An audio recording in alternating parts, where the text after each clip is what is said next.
these words. Chapter 12, the very end of it. It's called The Veil Removed. This is the ineffable secret, the ultimate illumination, the key to peace and power. You are God. Those are the three magic words. If you will accept this towering truth and dare to stand atop this magnificent pinnacle, universal consciousness will be revealed to you from within. God is there. It is He who peers from behind your eyes, who is your own consciousness, who is your very self. You are not just a part of God, you are altogether God. And God is altogether you. Now, that's scary stuff for a lot of people. We weren't raised to believe that.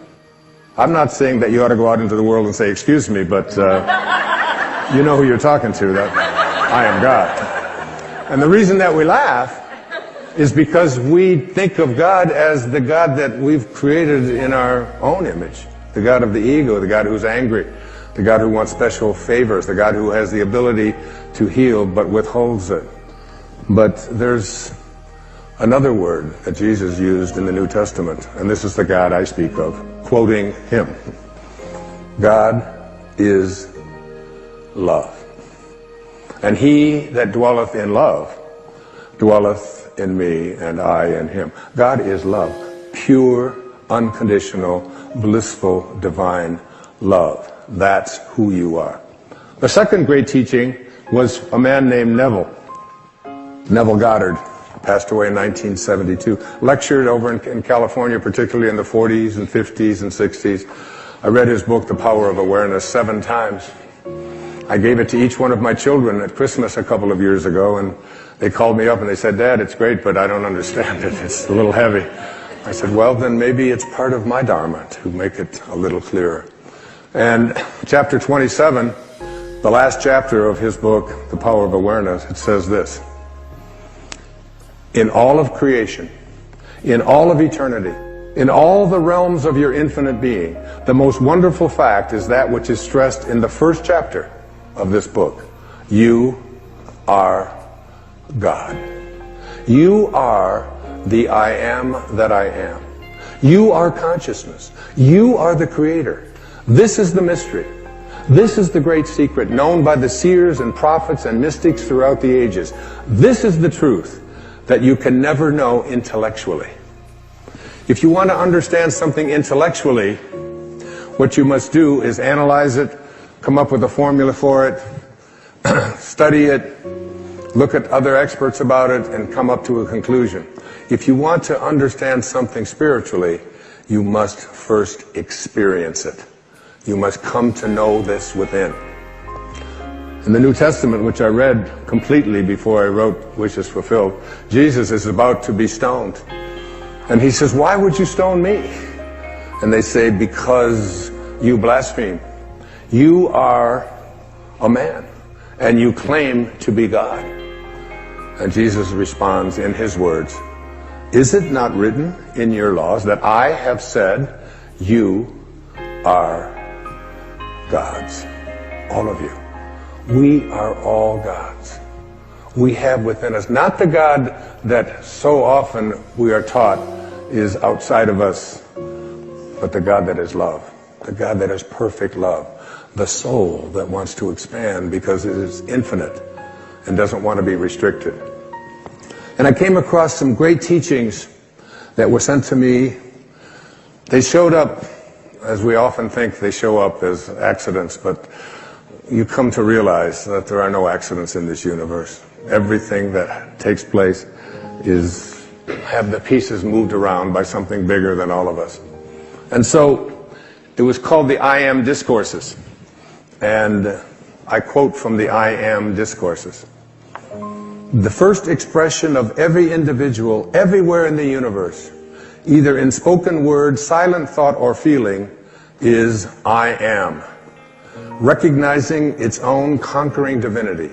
The student, me, you, all of us, endeavoring to understand and apply these mighty yet simple laws, must stand guard more strictly over his thoughts and expression, in words or otherwise. For every time you say, I am not, I cannot, I have not, you are, whether knowingly or unknowingly, throttling that great presence within you. These words, I am. I opened up this program with the words, I am well. I am perfect health. And where do you think they came from? What do these words, I am, mean? A very quick retracing of the story of Moses.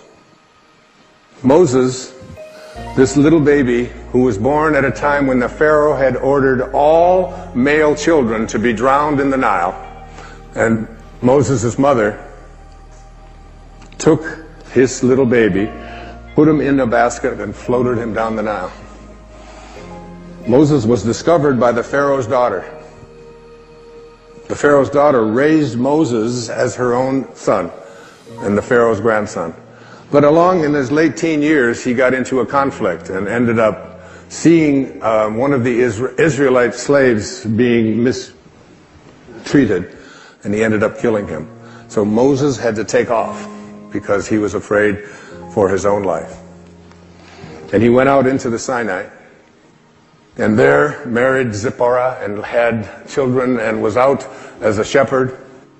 And as the Torah tells us, as it says in Exodus, he comes across a burning bush one day that is not being consumed.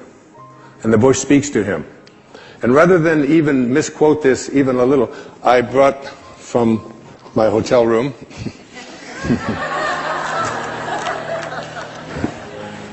You wouldn't steal the Bible, would you, Wayne? No, I'll put it back. So the bush speaks in Exodus chapter 3 and says, Moses, Moses.